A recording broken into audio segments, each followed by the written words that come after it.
What's up, guys? It's November 20th, 2023. We're going to do a breakdown of the Emini. It's another good uptrend for the bulls. Pretty crazy how much we've been just trending upwards since like the end of October, I think. Yeah, I remember like the end of October. So yeah, uptrend for the bulls, about three flags, three legs, multiple legs, but we'll get into that breakdown here. Yesterday's price action was a pretty tight range. We pretty much ranged all last week. Very tight, not too much, a lot of back and forth. It ended up being a pull back into the EMA. Gap up, pull back, double bottom, bull flag, and goes. There's the bull flag I'm looking at. Something like that. And kind of see the breakout here. Delete this. So it was pretty cool. Yeah, so bar one, super big bar, no tails, no at the top or the bottom. So, bulls opened and they just bought all the way to the last tick. It's no tails. That's really good. They got continuation into yesterday's high and started to flag. I think this is really strong, and you should only be looking to get long at this point. Maybe you try a short here, but you gotta hit out after this bar, because this bar is just telling you like, hey, we're breaking out. There's a bull gap off the rip. Bar one created a bull gap and it stays open about right here. So yeah, not a good day to be short. We're also breaking out of yesterday's high.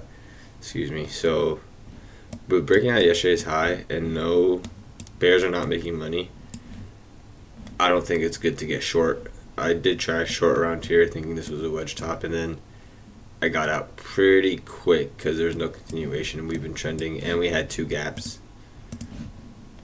I kind of came up with the idea today, if I'm looking for a counter trend, I have to wait for one gap to get filled. I don't know if I'm going to really stick to it, but what I mean by that is like I would wait for this gap to get filled by the bears and then come back for the next gap, which would be a leg two. It would turn into a leg two trade anyways. So yeah, bar one, strong bull bar with continuation, and when they flag, right, the first 6 bars is a bull flag is what I'm trying to say. So lots of bullish pressure. We pull back into the EMA, and I think at this moment in time, the EMA, this was not a pullback into the EMA.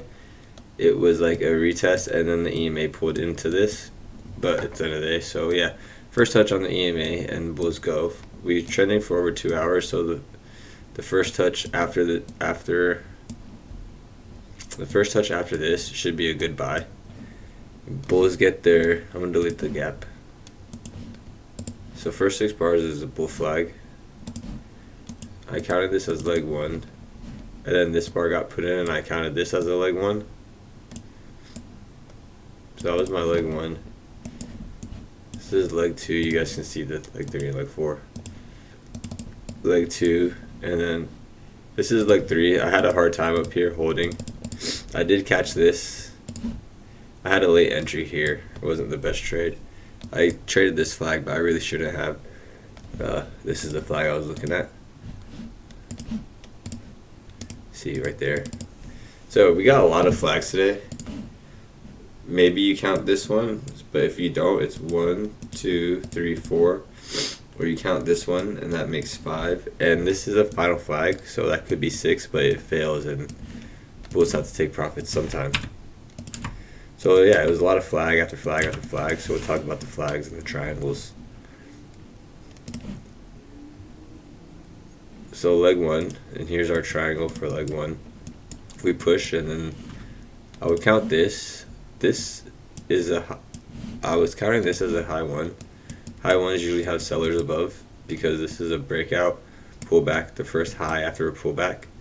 Then we pull back again and make a high 2.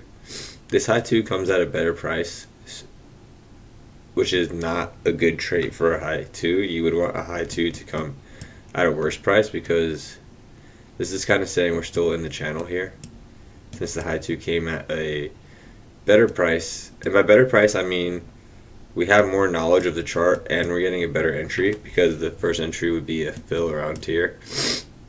Second entry is a fill here. So this could be a trap.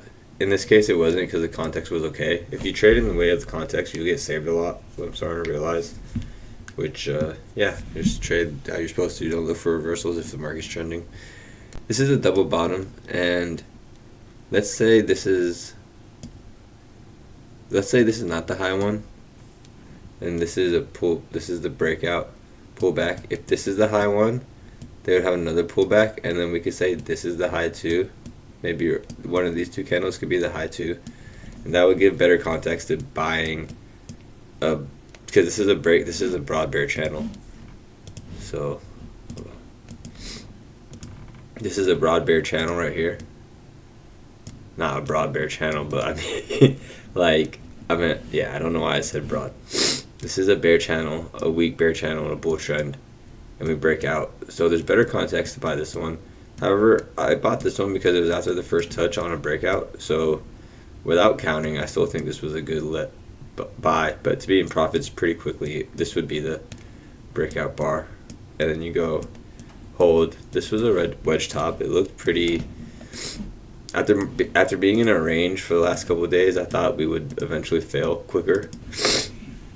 However, bar one gives us really good context or the first 6 bars of the day give us really good context, like bulls are in charge, and maybe it's not a good day to look for reversals. The wedge top pulls back into the EMA, and this was the 30-year bond. I don't know what that was. That was a news bar. I was long through this whole thing. I got out on this candle's low because I knew news was coming up, and this bar opened up and raced to the top, and I was like, are you kidding me? I feel like these last couple of weeks I've just been hitting out right before the breakout. But I don't trade news, and just as easy as this bar raced up, it could have just raced down. So that's what I'm telling myself. I got long here, I got short, and then I got long again. This was it was I think this day was a little bit more challenging. It may look easy at the end of the day, but as it's happening with this range price action, I think today was a bit of a challenge to trade. So yeah, after this breakout, I have the sniffles. After this breakout, I see a flag 1 here, flag 2, flag 3, and it breaks out. I'm just counting the pullbacks. So this is a pullback, so that tells me this is a flag. Pullback, high 1, high 2, worst price, and it breaks out.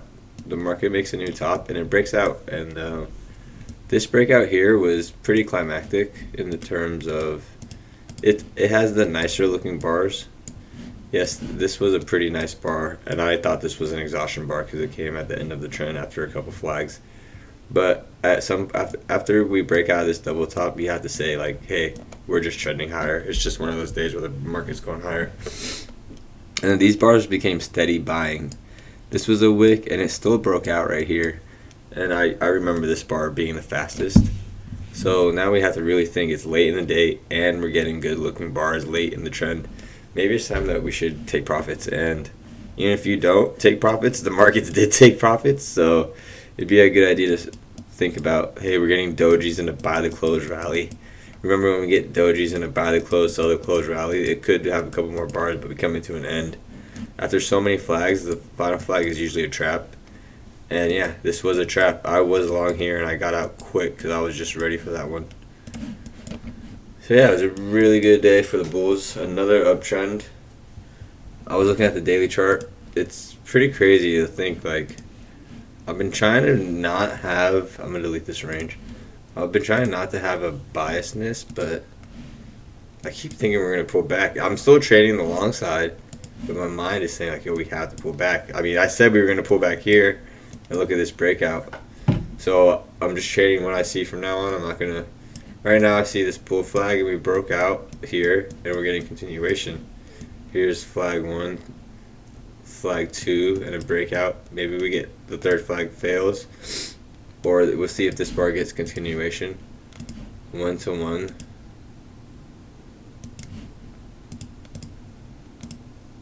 One to one would take us pretty close to the July 27th high. Yeah, the markets have just been going crazy, trending upwards. We're reaching this range now. I remember thinking we'd get to the middle. I really didn't think we'd get to this high. But now it's funny now that I'm accepting, like, yo, we're just going higher. We're probably just going to plunge. No, I'm joking. See? What do I say? No, we're not going to plunge. We could plunge it. I mean, if we do plunge, it doesn't matter. But yeah, the market's going up and it just keeps going up. So we're testing this resistance, and if we break out, maybe we test the next resistance. Hourly chart, type bull channel. Not looking to short any of this. I'm going to leave it like that, and we can say the price kind of had a failed breakout here because this encompasses, this is a better low to me. We're trading at the top of this channel, so we come down, test the bottom, and then we see what the market wants to do from there. I drop these videos every day at 3 p.m. They're purely based off Brook's price action, and they're only going to be based off Brook's price action for, hopefully, that's it. I really don't want to add any indicators or anything. I like trading Brook's price action. Hit the follow button if you guys trade price action and you're learning things. Have a good night. I drop these videos every day at 3 p.m. I'll talk to you guys tomorrow. Happy Thanksgiving. Bye.